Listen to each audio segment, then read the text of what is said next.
Zariyat suresi Mekke'de nazil bo'lgan. Jami 60 oyat. Nihoyatda shafqatlik va mehribon Allohning ismi bilan boshlayman.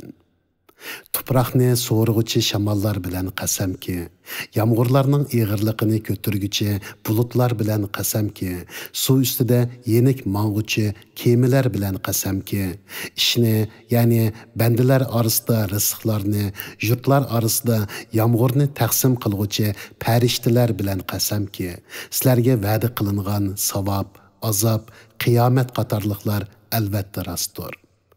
Yaxshi amallarni mukofotlash, yomon amallarni jazolash cho'qim bo'ladigan ishdir. Yo'llari bor osmon bilan qasamki, payg'ambar haqida sizlarning so'zinglar haqiqatan xilma-xildir. Alloh taolaning ilmi azalisida hidoyatdan burib etilgan odam Qur'onga va Muhammad alayhissalomga iymon keltirishdan burib etiladi. Kazzaplarga la'nat bo'lsin ki, ular jaholatga cho'mgan bo'lib, oxirat ishidan g'aflatdadir. Ular Rasulullohdan qiyomat qachon bo'ladi deb so'raydi. U bo'lsa, u kunda do'zaxda azoblanadigan kundir. Do'zaxqa muakkal farishtalar ularga: sizlarga qilingan azobni tetinglar. Mana bu sizlar dunyodagi cheg'inglarda aldiratgan narsadir, deydi. Şübhəsiz ki, təqvadarlar cənnətlərdə və eqib turğan bulaqlarının arasında buludu. Ular Pərverdigarı ata qılğan nərslərini qubul qılıdı. Ular bunundan ilgiri, yəni dünyadakı çağda yaxşı iş qılğucular idi.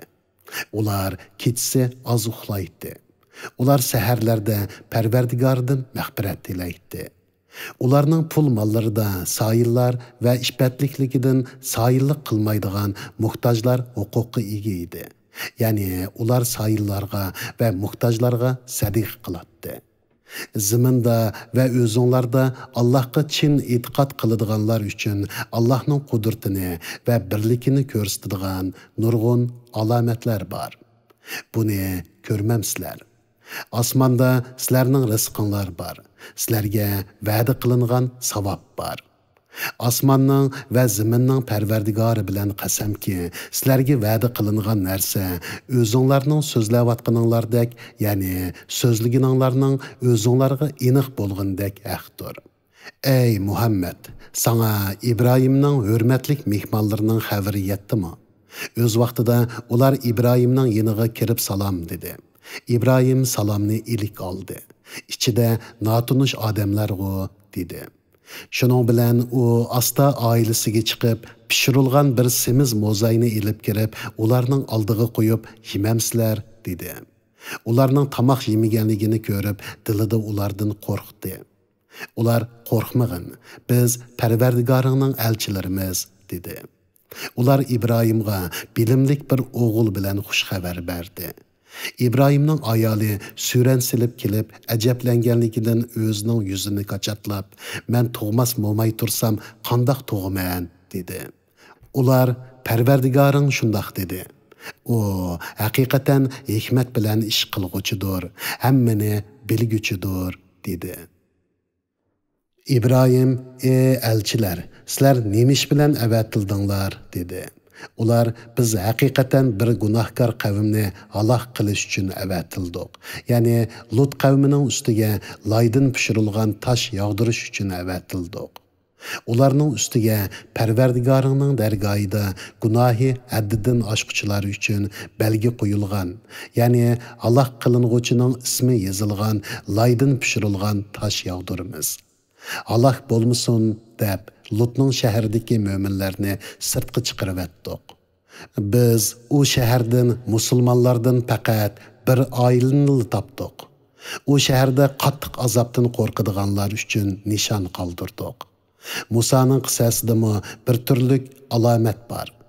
O'z vaqtida uni biz Piravinga ro'shan dalil bilan avatdik. Piravin o'z qo'shini bilan iymondan yuz o'rdi. O Musa sehrigardir yoki majnundir dedi. Piravinni va uning qo'shinini jazoladik. Ularni dengizga tashladik. Piravin ayiblanguchidir. Odning qissasidami bir turlik alomat bor. Öz vaqtida ularga yomon bo'ronni avatdiq. U, ya'ni bo'ron har qanday narsaning yenidan o'ssa, uni chirigan so'ngakdek titma talon qilib o'tadi. Samudning qissasidimi bir turlik alomat bor. Öz vaqtida ularga sizlar vaqtliq foydalaninglar dedik. Ular Parvardigorning amriga qarshi chiqdi. Ularni chaqmoq halok qildi. Halbuki ular azobning tushayotganligini ko'zlari bilan ko'rib turibdi. Ular azob tushgan vaqtda o'rinlaridan turishqimi, o'zlarini qo'g'dashqimi qodir bo'la olmadi. Ilgari Nuhning qavmini halok qildik. Ular haqiqatan pasiq qavm edi. Osmonni qudrat bilan barpo qildik. Biz haqiqatan uni davomli kengaytguchilarmiz. Zaminni yoydik. Biz nima degan yaxshi yoyg'uchimiz. Sizlar ibrat elishinglar uchun har bir narsani jup yaratdik. Ey Muhammad, aytqinki, Alloh tarafga qechinglar. Ya'ni Allohga iltijo qilinglar. Men haqiqatan sizlarga Alloh tarafidan kelgan ochiq ogohlantiruvchiman. Sizlar boshqa ma'budni Allohga sherik qilmanglar. Men haqiqatan uning tarafidan kelgan ochiq ogohlantiruvchiman. Ulardan ilgirki ummatlarmi shundoq edi. Ularga har payg'ambar kelsa, ular uni bir sehrgar yoki bir majnun dedi. Ular payg'ambarlarni inkor qilishni, bir-biriga tavsiya qilishganmi? Hargiz undaq emas. Ya'ni ular bir-biriga undaq tavsiya qilishgan emas. Ular haddidan oshquchi qavmdir. Ulardan yuz o'rgin. Sen malomat qiling'uchi emassan. Vaz nasihat qilg'in. Vaz nasihat mo'minlarga foydaliq. Jinlarni, insonlarni faqat menga ibodat qilish uchunla yaratdim. Ulardan men rizq tilmayman va ularning meni oziqlantirishini tilmayman. Allah haqiqatan hammaga rizq berguchidir, qudratlidir. Allohning quvvati ortiqdir. O'zlariga zulm qilganlardan, azobdan o'tganki halok bo'lgan do'stlarning nesivisidek nesivisi bo'ladi.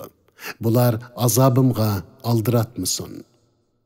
Kafirlarga va'da qilingan kundan kafirlarga voy.